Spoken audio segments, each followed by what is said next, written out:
Depois do divórcio, ele leva a nova namorada para um jantar de luxo, mas congela ao ver que, na mesa ao lado, a sua ex-esposa está sendo pedida em casamento por um bilionário. O que aconteceu depois, ninguém poderia imaginar.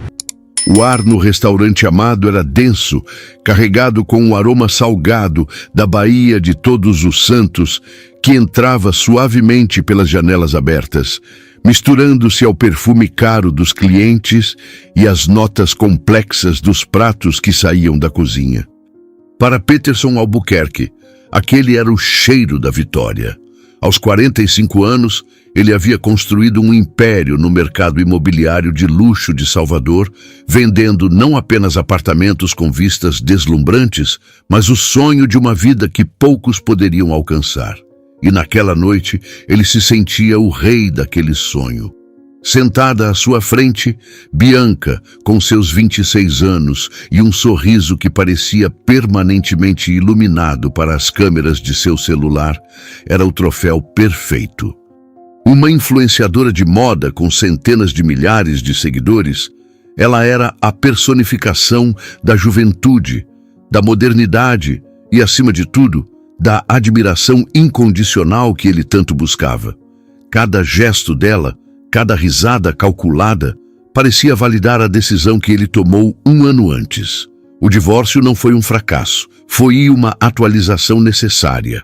Uma troca de um modelo antigo por um mais novo e vibrante. "Amor, você precisa provar este vinho", disse Bianca, a voz dela um sussurro melodioso, enquanto inclinava a taça de um borgonha caríssimo na direção dele. "É divino, combina perfeitamente com a energia deste lugar." Peterson sorriu, um sorriso largo, ensaiado, que ele usava para fechar negócios milionários. "Para mim, a única energia que importa esta noite é a sua", respondeu ele, erguendo a própria taça num brinde silencioso. Ele observou o brilho nos olhos dela, a forma como a luz do restaurante dançava em seu colar de diamantes. Um presente dele, claro. Tudo naquela cena era uma afirmação de seu poder, de seu sucesso. Ele estava no topo, exatamente onde sempre quisera estar. Enquanto Bianca discorria animadamente sobre uma futura viagem a Mykonos, detalhando os hotéis e as festas exclusivas que planejava frequentar, o olhar de Peterson vagou pelo salão. Era um hábito, um instinto de predador que avaliava o território, medindo o status dos outros clientes pelos relógios em seus pulsos e pelas grifes em suas roupas. Foi um movimento casual, quase desinteressado, até que seu olhar travou. Perto da janela, com o perfil recortado contra o azul profundo do anoitecer sobre a baía, estava Vanessa. O ar pareceu ficar rarefeito em seus pulmões. Não era a Vanessa que ele guardava na memória, a mulher cuja presença se tornara nos últimos anos de casamento tão familiar e previsível quanto os móveis da casa. Aquela era outra pessoa. Havia uma luminosidade nela, uma serenidade que ele não reconhecia. O cabelo, que ela costumava prender em um coque prático para o trabalho no museu, caía solto sobre os ombros em ondas suaves. O vestido, de um azul profundo que ecoava o mar lá fora, era simples, mas de uma elegância que não gritava por atenção, simplesmente a comandava. E ela não estava sozinha. Sentado à sua frente, um homem bonito de cabelos grisalhos e porte distinto a ouvia com uma atenção que beirava a reverência. Ele não falava, apenas a observava, o rosto inclinado, um leve sorriso nos lábios, como se cada palavra que ela dizia fosse a coisa mais fascinante do mundo. Peterson sentiu uma pontada incômoda, uma irritação que começou na boca do estômago e subiu como um refluxo ácido. Quem era aquele sujeito? E por que Vanessa estava radiante daquele jeito? "Peterson, você está me ouvindo?" A voz de Bianca o trouxe de volta, com um toque de impaciência. "Eu estava falando sobre os beach clubs. Qual você prefere, Namus ou Scorpios?" "Tanto faz, Bianca. Reserve o que tiver o melhor champanhe", respondeu ele, a voz mais ríspida do que pretendia. Seus olhos, porém, continuavam fixos na outra mesa. Ele tentava decifrar a cena. Vanessa gesticulava, o rosto animado, contando algo que fazia o homem sorrir. Não era a risada contida e educada que ela costumava ter. Era uma risada aberta, genuína, que a fazia inclinar a cabeça para trás. Uma risada que ele não ouvia há anos, talvez nunca.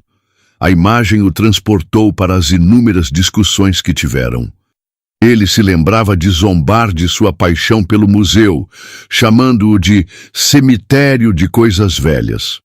Vanessa, ninguém fica rico tirando poeira de santo quebrado, ele dissera uma vez durante um jantar com um casal de amigos. Negócio de gente ambiciosa é construir o futuro, não ficar preso ao passado. Ele via aquilo como uma motivação, um empurrão para que ela se tornasse mais parecida com ele. Mas ela apenas se fechava, o brilho em seus olhos se apagando pouco a pouco, até que a paixão dela se tornou algo que ela escondia dele, como um segredo vergonhoso. Agora, ali estava ela, falando sobre o passado. Ele tinha certeza de que era sobre isso, sobre sua arte, sua história.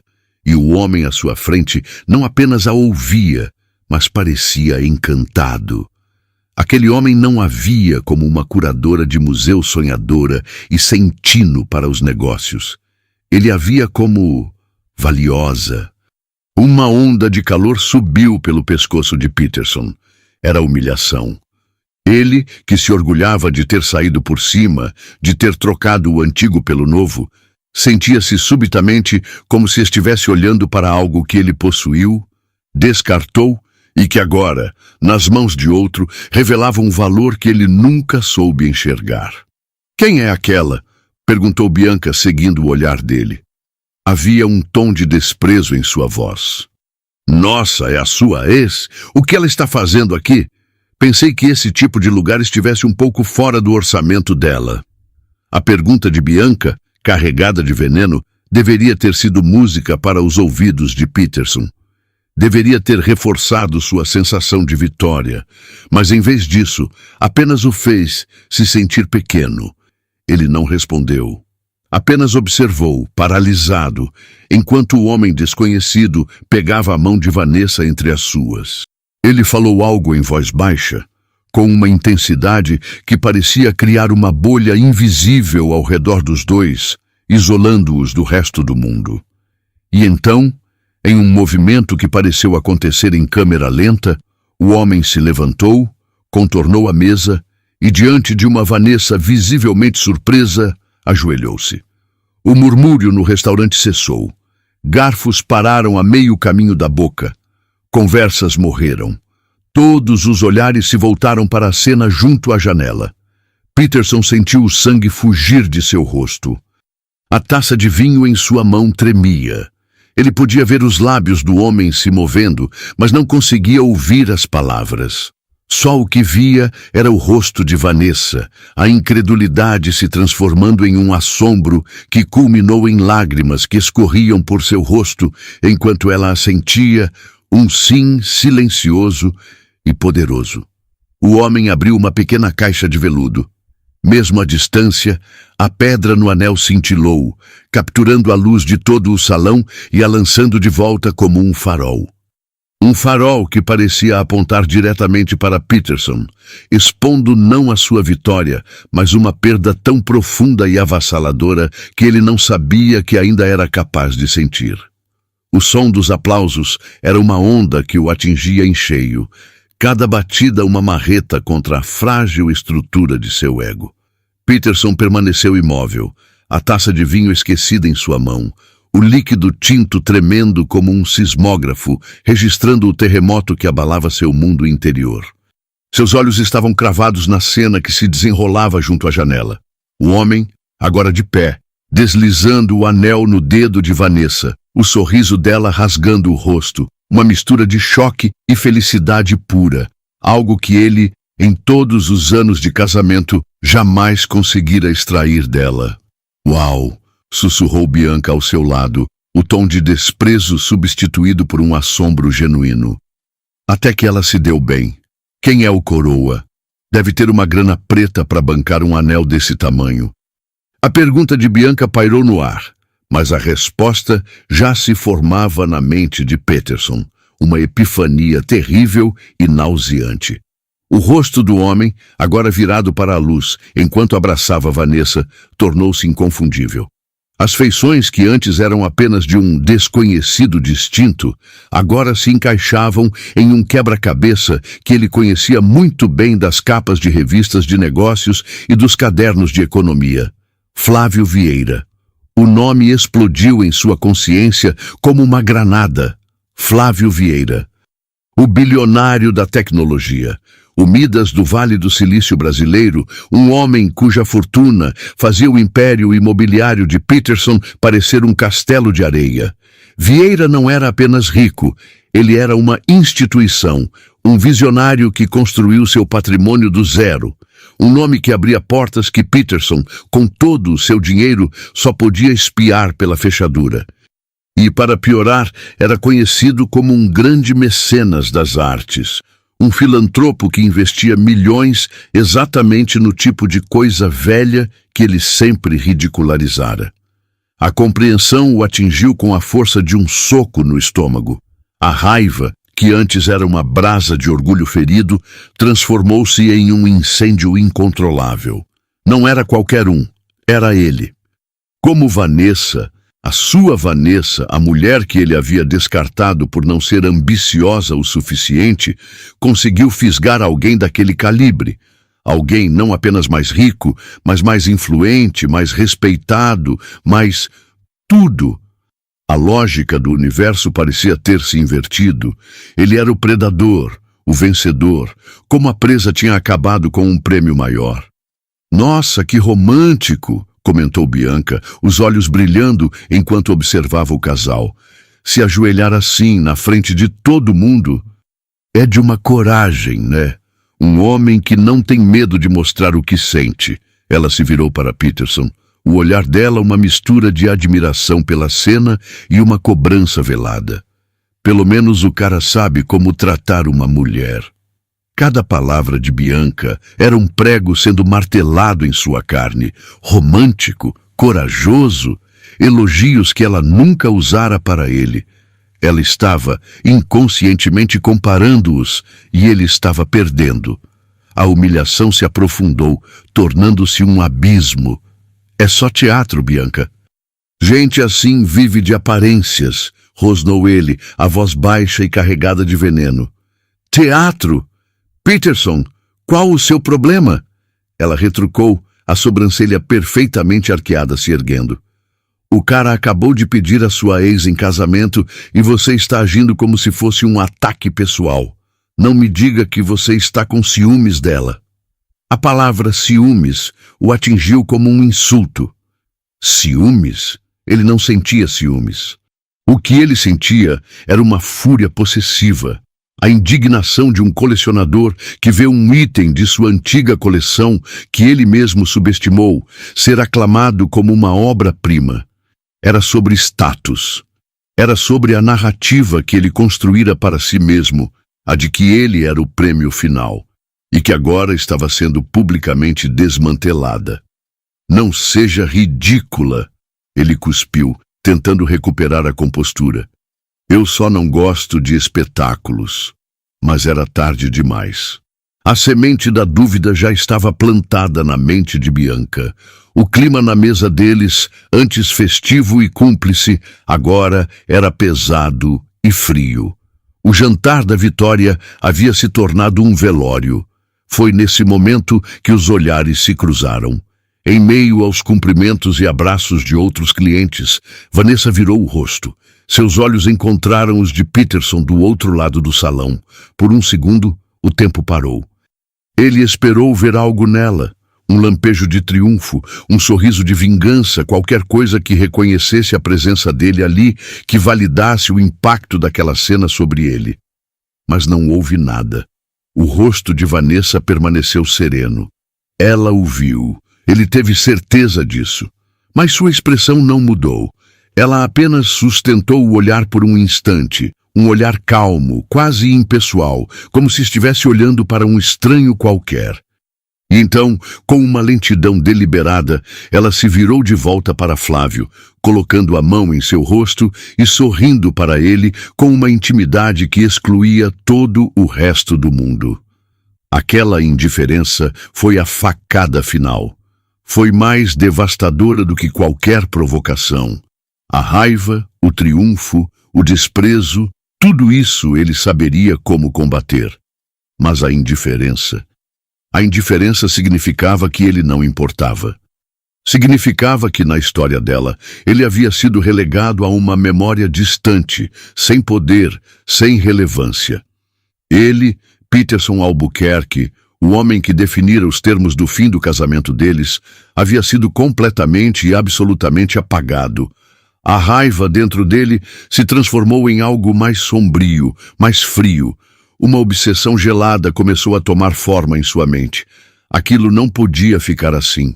Ele não podia ser o coadjuvante esquecido na história de sucesso de sua ex-esposa. Se a narrativa havia mudado, ele precisava encontrar uma maneira de reescrevê-la. Ele queria Vanessa atrás dele ou mendigando atenção. E ele precisava provar para o mundo, para Bianca e, acima de tudo, para si mesmo, que Flávio Vieira não era o herói que parecia ser e que Vanessa havia cometido um erro monumental escolhendo aquele homem. Um erro que ele faria questão de expor, custasse o que custasse.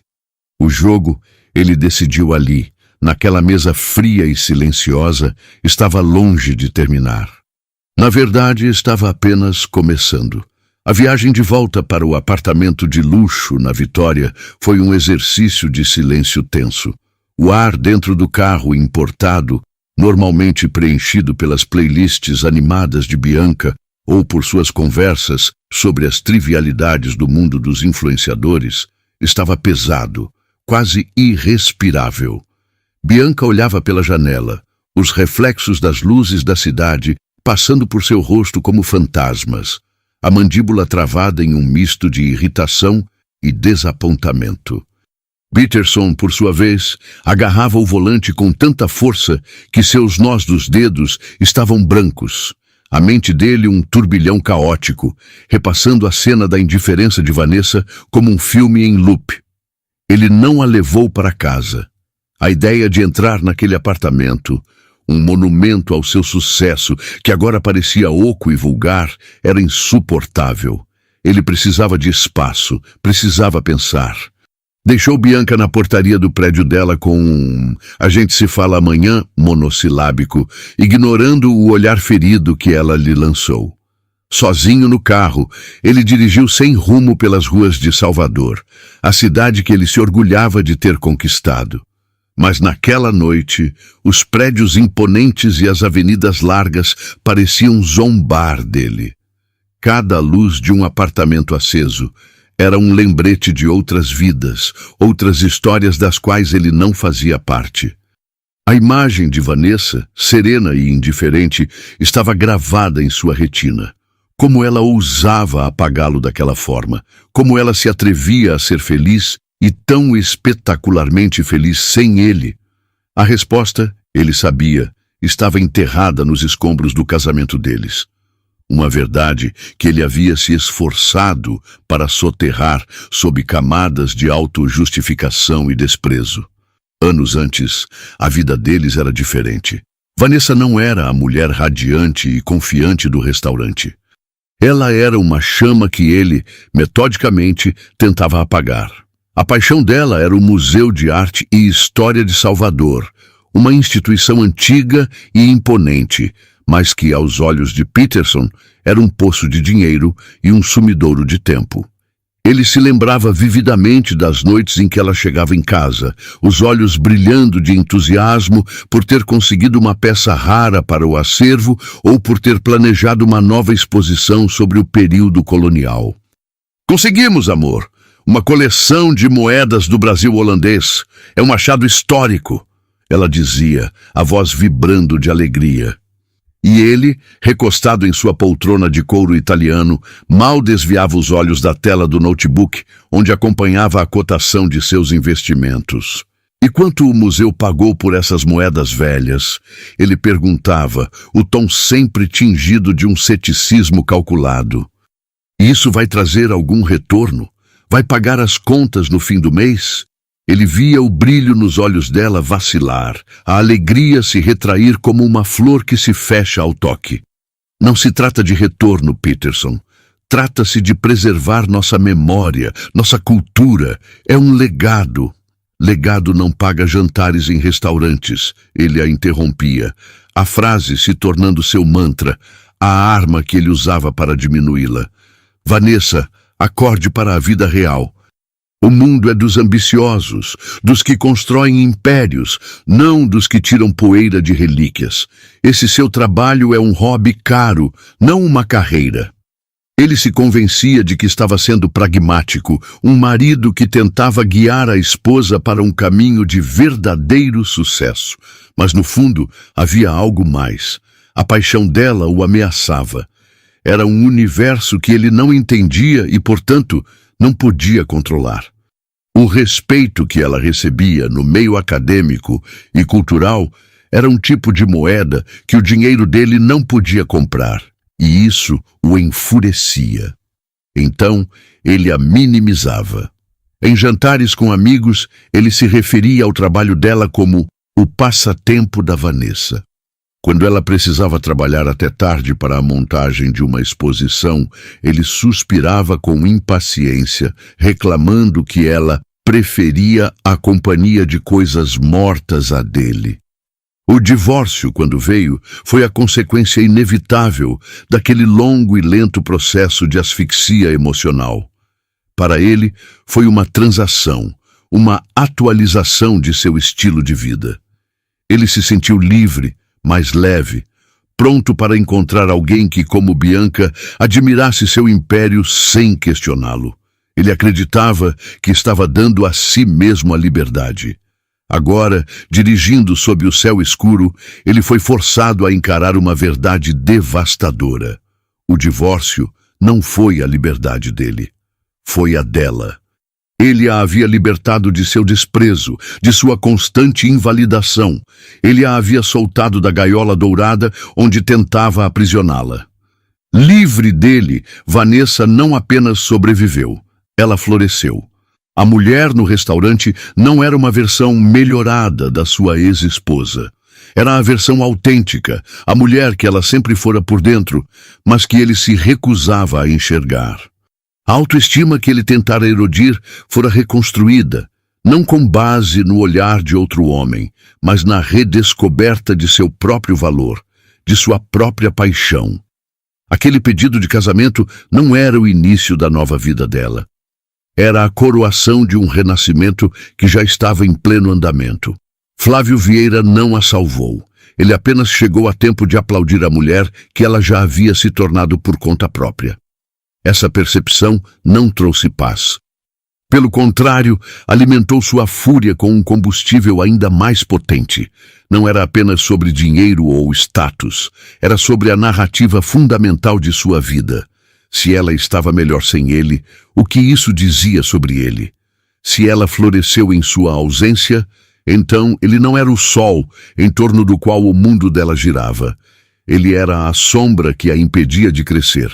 Para ela, ele era apenas o homem que a segurava no passado, um passado do qual ela se libertou com sucesso, e isso deixou ele com raiva. Um pensamento frio e cortante atravessou sua mente. Ele não iria apenas investigar Flávio Vieira. Ele iria desenterrar cada segredo, cada erro, cada vulnerabilidade que encontrasse. Ele iria provar que aquele pedestal em que Vanessa estava era feito de areia, e assistiria com prazer enquanto tudo desmoronasse. Ele não a deixaria ter aquele final feliz. Se ele não podia ser o herói da história dela, então ele se tornaria com prazer o vilão. O tormento da noite se estendeu por dias, uma névoa fria que se instalou sobre a vida perfeitamente ensolarada de Peterson. O trabalho, antes sua arena de glória, tornou-se um refúgio insatisfatório. Ele precisava entender, não por curiosidade, mas por necessidade tática. Para destruir um inimigo, era assim que ele via Flávio. É preciso primeiro compreender a origem de sua força. A história de Vanessa e Flávio, ele descobriria mais tarde, não começou com o brilho de um anel de diamante, mas com o silêncio reverente do Museu de Arte e História, o mesmo lugar que Peterson tanto desprezara. Após o divórcio, Vanessa mergulhou no trabalho com a ferocidade de quem luta pela própria vida. O museu não era mais um refúgio ou um hobby, era seu território, o solo onde ela reconstruiria sua identidade, longe da sombra de seu ex-marido. Ela tinha uma visão ambiciosa, uma exposição grandiosa sobre as raras peças coloniais da Bahia, artefatos que contavam a história não dita do Estado, a história das trocas culturais, dos conflitos e da resiliência. Era um projeto caro, complexo, que o orçamento limitado da instituição não poderia cobrir. Foi então que o nome de Flávio Vieira surgiu, não como um pretendente, mas como uma possibilidade, uma lenda no mundo da filantropia. Vanessa, com a ajuda de seu conselho, preparou um dossiê meticuloso, uma proposta que não pedia apenas dinheiro, mas convidava a uma parceria na preservação da memória. Ela não tinha esperanças. Homens como Flávio Vieira recebiam centenas de pedidos como aquele todos os dias. Para sua surpresa, ele respondeu pessoalmente. Não com um e-mail de um assessor, mas com uma ligação. A voz dele, calma e ponderada, fez perguntas que ninguém nunca havia feito. Ele não perguntou sobre o retorno do investimento ou a visibilidade da marca. Ele perguntou sobre o significado histórico de uma das peças, sobre os desafios de restauração de um manuscrito do século XVII, sobre a história da artesã desconhecida que havia bordado um manto religioso. O primeiro encontro deles foi no próprio museu, em uma tarde úmida de terça-feira, com o local fechado ao público. Peterson, se pudesse imaginar a cena, a pintaria com as cores do romance e da sedução. A realidade, no entanto, foi muito mais profunda. Flávio não chegou como um bilionário, avaliando um investimento. Ele chegou como um peregrino. Ele caminhou pelos salões silenciosos ao lado de Vanessa, não olhando para ela, mas para os objetos que ela lhe mostrava. Ele ouvia com uma concentração que a desarmava. "Isso é fascinante", disse ele, parado diante de uma vitrine com instrumentos de navegação antigos. "Pensar que um objeto como este não apenas guiou um navio através do oceano, mas carregou sonhos, medos e a semente de um novo mundo. É uma cápsula do tempo." Naquele momento, Vanessa sentiu algo que não sentia há anos: ser vista. Não como a esposa de um empresário rico, não como uma sonhadora impraticável, mas como uma guardiã de histórias, uma profissional cujo conhecimento era, em si, um tesouro. A admiração dele não era por sua aparência ou status, era por sua mente, por sua paixão. O patrocínio foi concedido, generoso e incondicional, mas a relação deles não terminou ali. Flávio tornou-se um visitante frequente do museu. Ele aparecia sem avisar, às vezes apenas para passar uma hora em silêncio em uma galeria, outras vezes para discutir com Vanessa os detalhes da montagem da exposição. As conversas deles fluíam da história para a tecnologia, da arte para o futuro. Ele via o trabalho dela não como um contraponto ao seu, mas como um complemento. Onde Peterson via um passatempo sem valor, Flávio via um pilar essencial da sociedade. Onde Peterson oferecia críticas e desdém, Flávio oferecia curiosidade e um respeito profundo. O romance que floresceu entre eles não foi uma explosão de paixão, mas o crescimento lento e firme de uma árvore, com raízes que se aprofundavam na admiração mútua e no terreno fértil de valores compartilhados. A raiva de Peterson, antes um fogo descontrolado, começou a se refinar. Ele precisava encontrar uma rachadura, uma falha, uma mancha em seu passado imaculado. Ele precisava provar que o santo era um pecador, que o mecenas era um farsante. A obsessão agora tinha um nome e um rosto. Sua arma seria a informação e seu campo de batalha, a reputação. Ele precisava de um profissional, alguém que operasse nas sombras, que soubesse como virar as pedras mais pesadas e encontrar as criaturas que viviam por baixo. O nome dele era Moraes.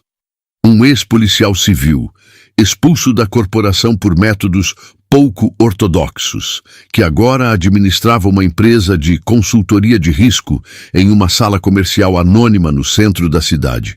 Moraes não vendia segurança, ele vendia segredos. Era o tipo de homem que Peterson, em sua vida pública, jamais admitiria conhecer. "Quero tudo sobre Flávio Vieira", disse Peterson, sentado na cadeira desconfortável do escritório de Moraes, o cheiro de café velho e poeira no ar. "Não quero o que sai na Forbes. Quero o que ele pagou para enterrar. Negócios que deram errado, inimigos que ele fez, esqueletos no armário, ó que você conseguir encontrar." Moraes, um homem corpulento de olhar entediado, ouviu sem demonstrar emoção. Ele anotou o nome em um bloco de notas amarelado. "Um alvo de alto perfil, vai custar caro e vai levar tempo. Homens assim são bons em limpar os rastros." "O dinheiro não é problema", retrucou Peterson, a voz cortante. "E eu não tenho pressa. Quero um trabalho completo. Quero a arma que vai destruí-lo." As semanas seguintes foram um exercício de paciência excruciante. Moraes era um fantasma, comunicando-se apenas por mensagens criptografadas, com atualizações vagas. Ele se afastou de Bianca, cujas conversas sobre festas e seguidores se tornaram insuportavelmente triviais. Ele estava em uma caçada e todo o resto era ruído. Finalmente, a chamada veio. "Encontrei algo", disse a voz grave de Moraes. "Não é grande, mas é sujo. E é antigo o suficiente para que ninguém mais se lembre." Eles se encontraram novamente. Moraes deslizou uma pasta sobre a mesa. Dentro, recortes de jornais antigos, cópias de documentos e um relatório datilografado. A história era de 20 anos atrás, da época em que Flávio Vieira ainda não era um bilionário, apenas mais um empreendedor faminto no ecossistema nascente da tecnologia brasileira. O caso envolvia a aquisição de uma pequena startup promissora chamada Nexus, fundada por um jovem programador idealista. Flávio, com sua empresa já em ascensão, fez uma oferta. Durante a due diligence, o processo de avaliação da empresa, ele teve acesso a todo o código-fonte e a estratégia de negócios da Nexus. No último minuto, de forma abrupta, Flávio retirou a oferta, alegando inviabilidade de mercado. 6 meses depois, a empresa de Flávio lançou um produto com funcionalidades e uma arquitetura suspeitosamente semelhantes às da Nexus, mas com um marketing muito mais agressivo e capital para impulsioná-lo. A Nexus, sem conseguir competir, faliu em menos de um ano. O fundador foi à imprensa, acusou Flávio de roubo de propriedade intelectual, mas não tinha dinheiro para uma batalha judicial contra o rolo compressor que Flávio já se tornara. A história foi uma nota de rodapé, rapidamente esquecida na ascensão meteórica do futuro bilionário. Peterson leu o dossiê, um sorriso lento e predatório se formando em seus lábios. Era perfeito. Não era um crime violento, mas um pecado capital no mundo dos negócios. Uma traição, um ato de canibalismo corporativo, era a mancha que ele precisava. Mostrava um Flávio Vieira não como o mecenas visionário, mas como um tubarão implacável que devorava os peixes menores para crescer. "E isso é só o começo", disse Moraes, vendo a reação de seu cliente. O fundador, um tal de Ricardo Alves, sumiu do mapa. Vive uma vida simples no interior de Minas. Guarda um rancor do tamanho do mundo. "Encontre-o", ordenou Peterson.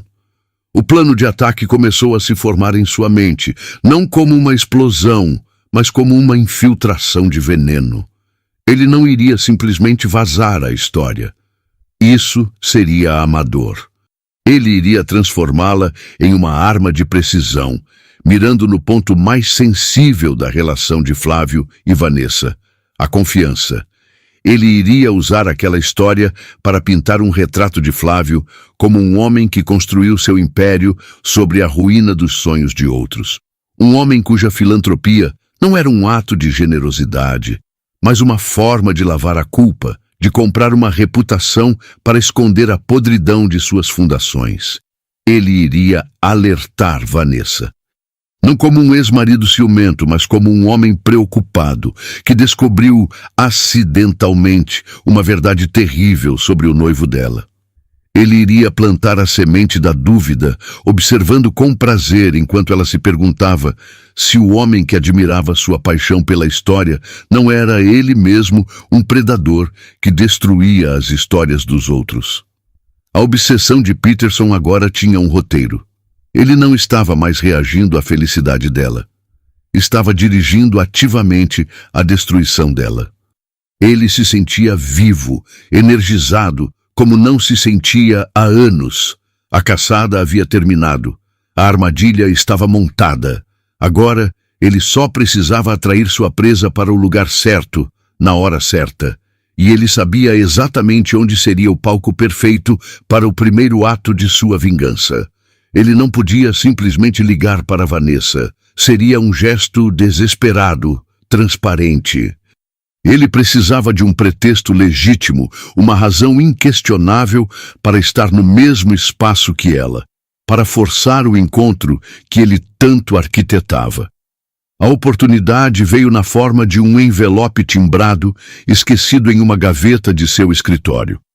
Uma notificação sobre a partilha final de um pequeno fundo de investimento que eles mantinham juntos. Um último fio burocrático que os conectava. Era o pretexto perfeito, um assunto jurídico pendente. Ele sabia onde encontrá-la. Vanessa vivia e respirava seu trabalho, e o projeto da vez era a expansão de uma nova ala do museu em um casarão histórico no coração do Pelourinho. Em uma tarde de terça-feira, Peterson estacionou seu carro de luxo. Vestindo um terno de linho caro, ele caminhou pelas ruas, sentindo os olhares dos turistas e locais.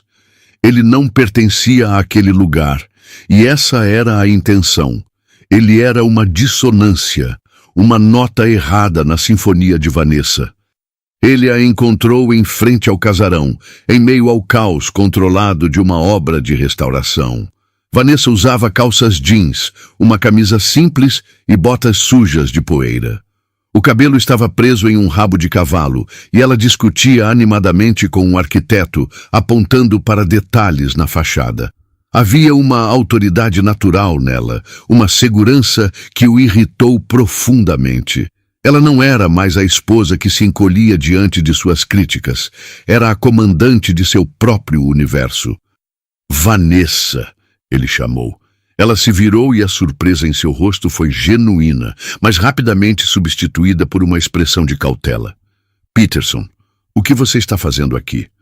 Temos um assunto pendente do divórcio, disse ele, erguendo a pasta que trouxera como um escudo. Uma assinatura necessária.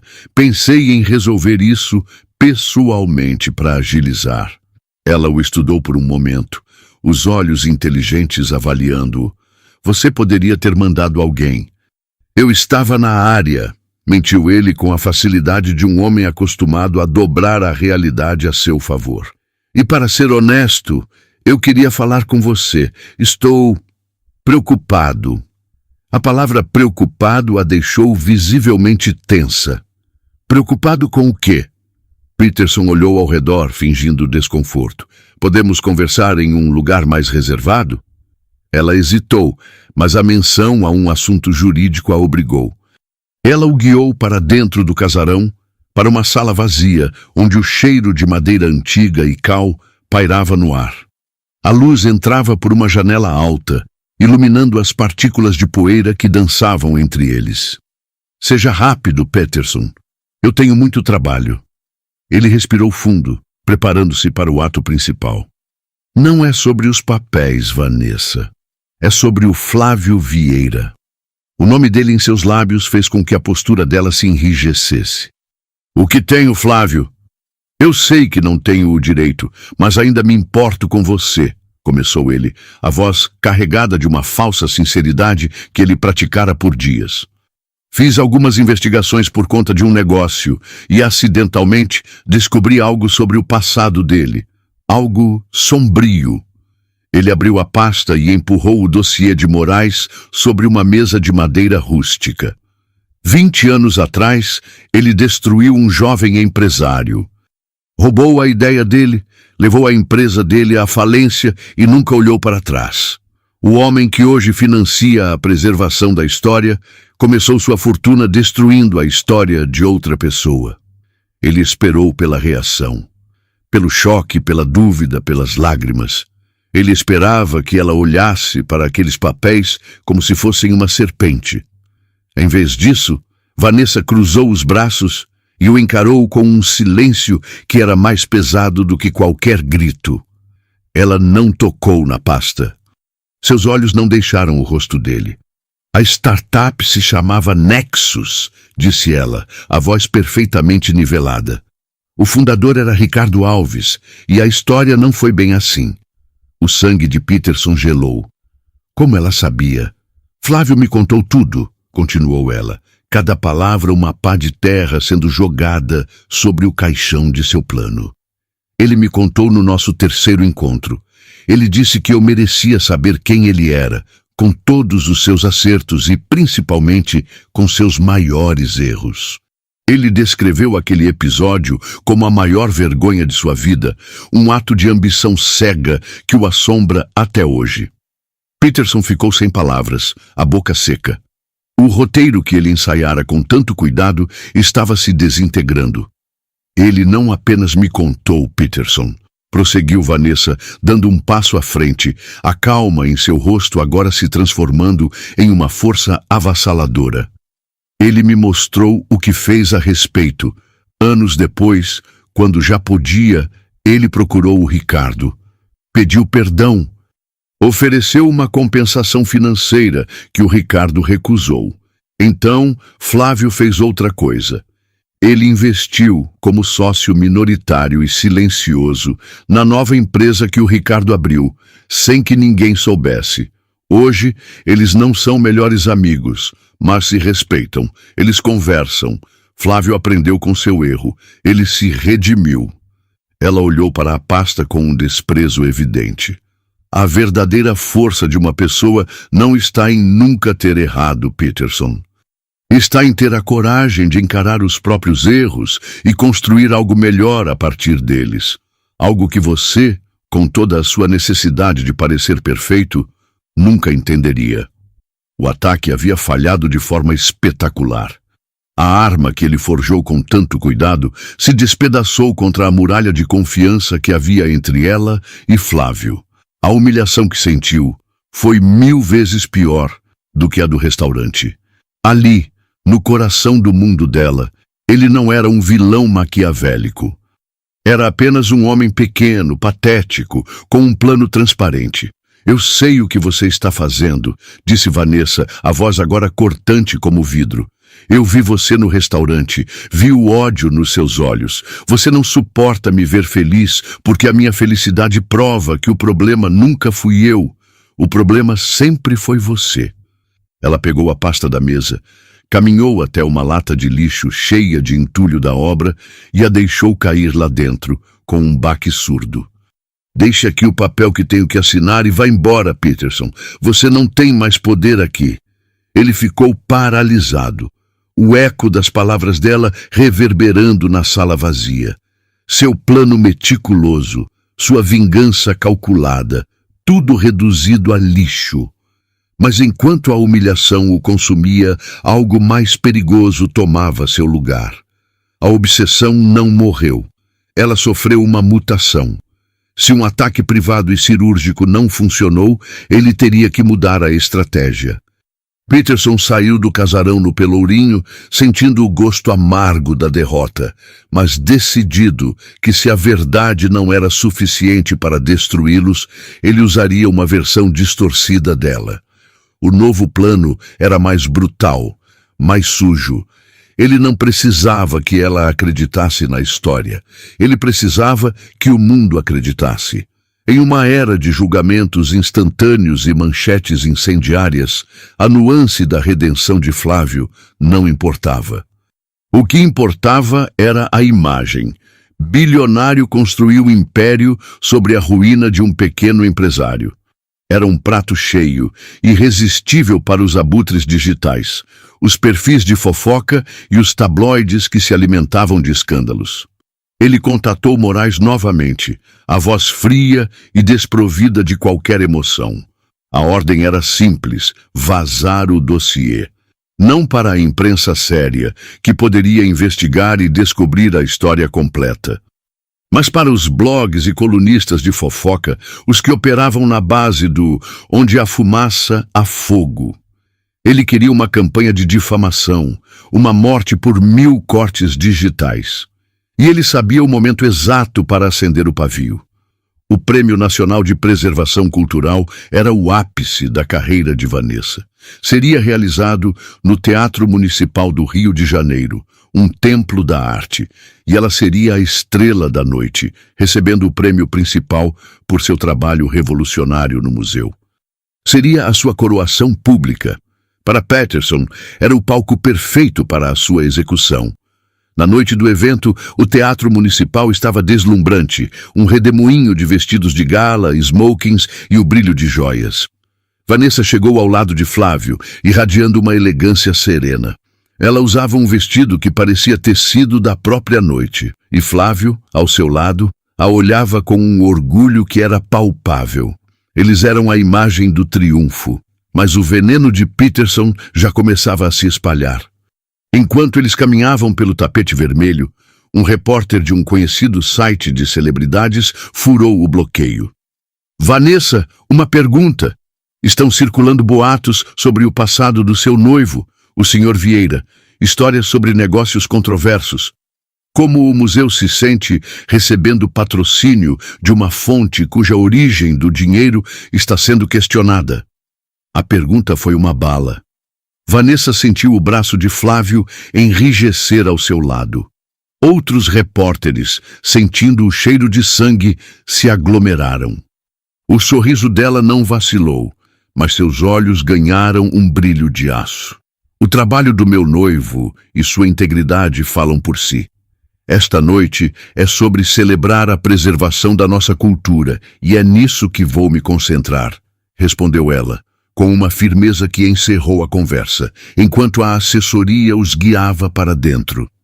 Mas o dano estava feito.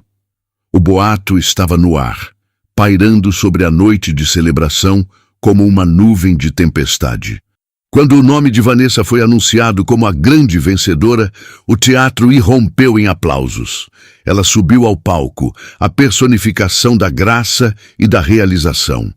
Flávio a observava da primeira fila, o rosto uma mistura de orgulho e preocupação. Peterson, assistindo a tudo de seu apartamento em Salvador, através de uma transmissão ao vivo, sentiu uma pontada de satisfação cruel. A vitória dela já estava manchada. Vanessa se aproximou do púlpito, segurando o pesado troféu. Ela começou seu discurso de agradecimento, a voz clara e firme, homenageando sua equipe, os artistas e a história que eles se esforçavam para proteger. E então ela fez uma pausa. Gostaria de usar este momento, disse ela, o silêncio no teatro se tornando absoluto, para abordar uma sombra que foi lançada sobre esta noite. Uma sombra que busca transformar uma celebração da construção em um ato de destruição. Ela olhou diretamente para a câmera de transmissão, como se olhasse nos olhos de Peterson. Muitos de vocês ouviram boatos sobre o meu noivo, Flávio, sobre um erro que ele cometeu há 20 anos.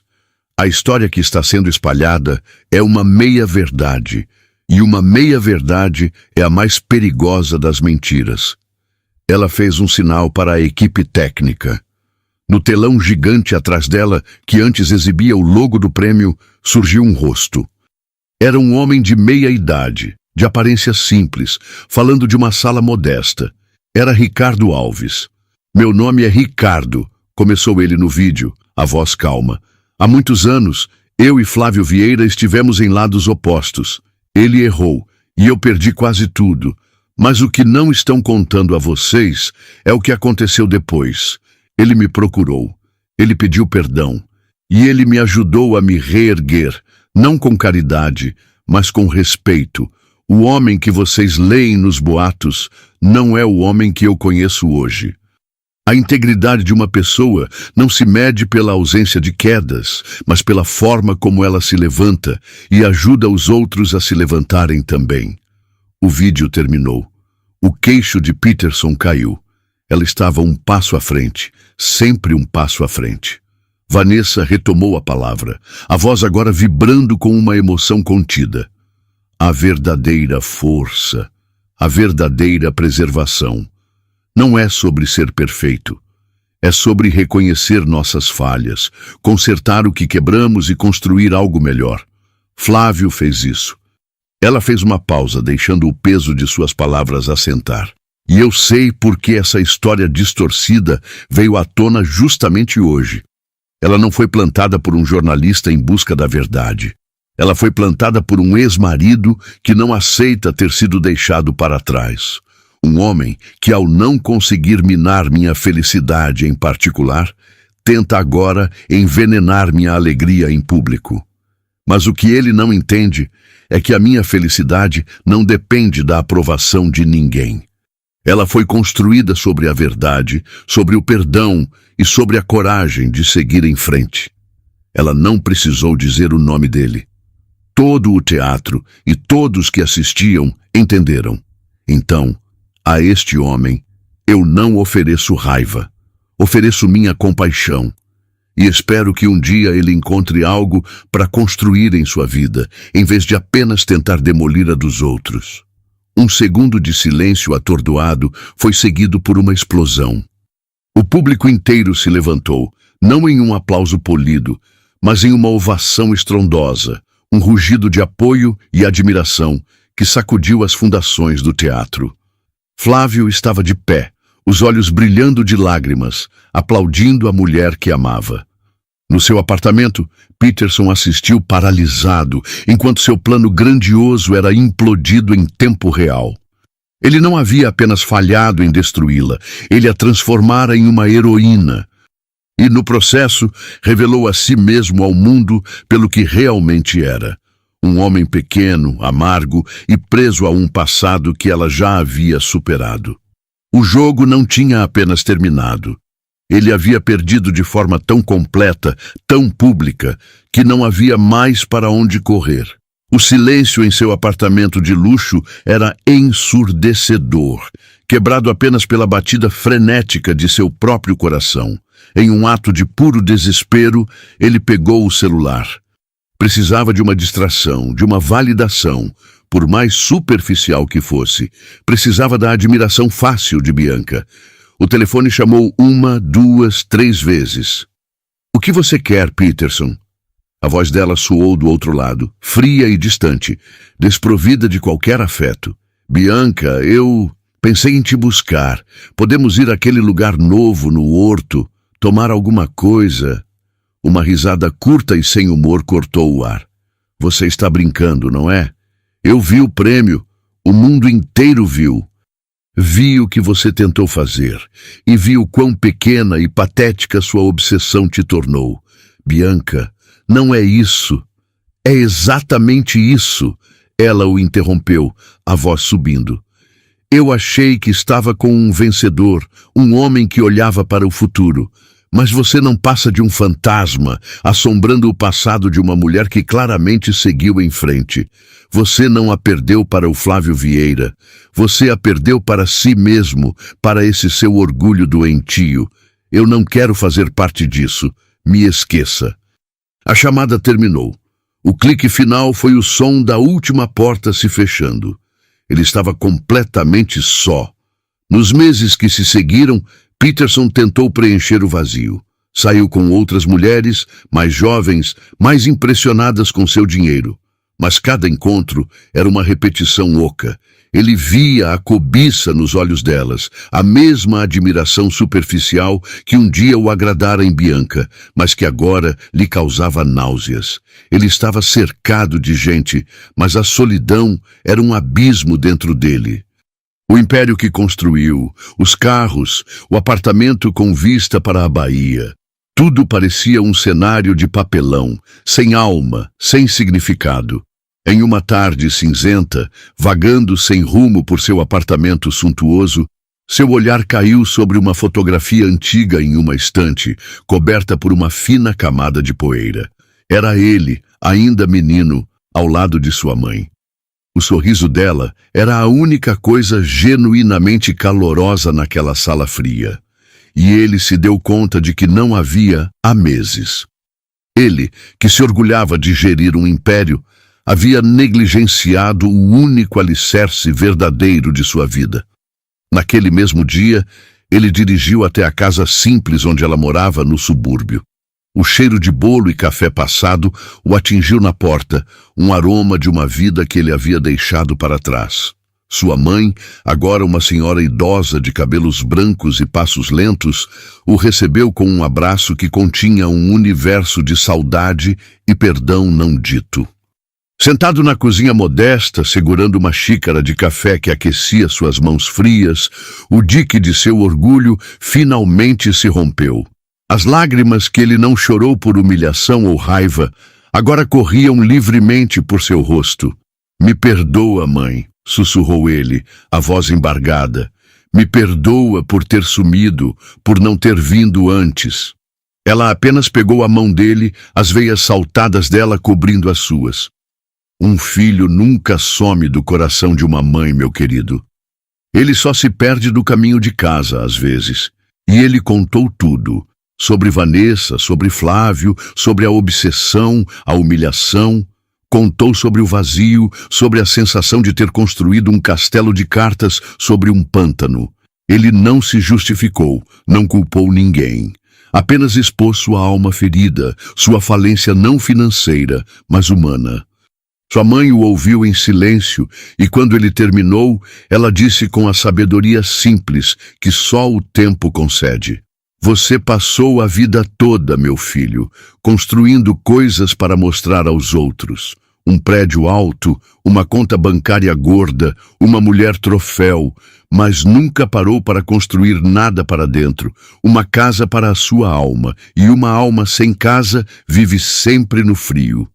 Aquelas palavras tão simples e tão profundas foram a chave que abriu sua jaula. A transformação de Peterson não foi uma epifania barulhenta, mas um amanhecer silencioso. Ele vendeu o apartamento espetacular na Vitória. Afastou-se da linha de frente de seus negócios, deixando a gestão para sócios e passando a viver de uma renda confortável, mas discreta. Comprou uma casa menor, perto de sua mãe, com um jardim que ele mesmo começou a cuidar. Com parte do dinheiro, ele criou um fundo anônimo, sem placas, sem cerimônias.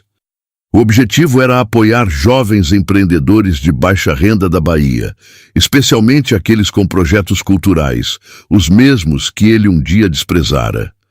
Ele lia os projetos, via a paixão nos olhos daqueles jovens, a mesma paixão que ele tentara apagar em Vanessa, e sentia, pela primeira vez, o prazer de construir algo que não levava seu nome, mas que carregava um propósito. Um ano depois, em uma manhã tranquila, enquanto tomava café na varanda, ele viu uma matéria em um portal de notícias. A manchete dizia: "Vanessa e Flávio Vieira inauguram um centro cultural inovador em Salvador." A foto mostrava os dois, sorrindo, cortando uma fita inaugural. E ao lado dela, uma nota que fez seu coração parar por um instante. O casal anunciava que esperava o primeiro filho. A matéria mencionava que, pela idade de Vanessa, era uma gravidez que inspirava cuidados, mas que ela estava radiante e saudável. Peterson olhou para a foto. Viu a mão de Flávio protetoramente nas costas de Vanessa. Viu o brilho nos olhos dela, um brilho que ele agora entendia. E, para sua própria surpresa, o que sentiu não foi inveja, nem raiva, nem um pingo de amargura. O que ele sentiu foi paz. Uma paz profunda, serena, como as águas calmas da Bahia em um dia sem vento. Era a paz de quem finalmente entende que a felicidade do outro não diminui a sua. Era a aceitação de que a história deles havia terminado da maneira que deveria, permitindo que novas e melhores histórias começassem.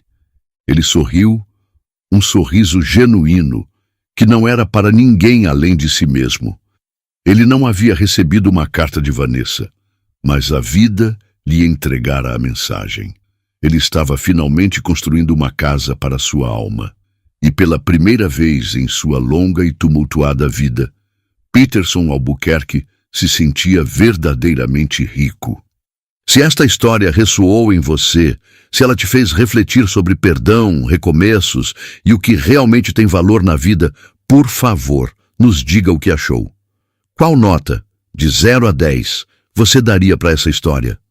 Deixe sua nota e seu comentário abaixo. Sua opinião é o nosso maior incentivo.